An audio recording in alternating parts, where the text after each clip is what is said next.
কারা তোর জন্য ব্যাগ ব্যবস্থা করতেছি।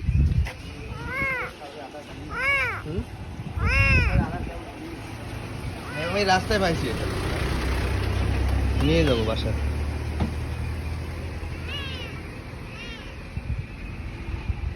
চোখ সাদা ওর। ওরা না আপাতত 10টা দুধগুলোই খাই তুমি। দুধ আছে, দুধ কিনে খাওয়া না, অসুবিধা নেই। গরুর দুধ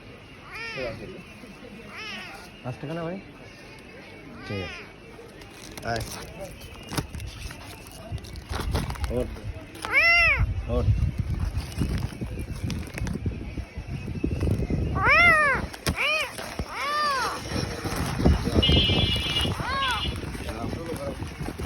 হ্যাঁ, গোসল করাইতে হবে, নখ কেটে দিতে হবে, পারফিউম মারতে হবে, ওর কাজ আছে অনেক। থাকো।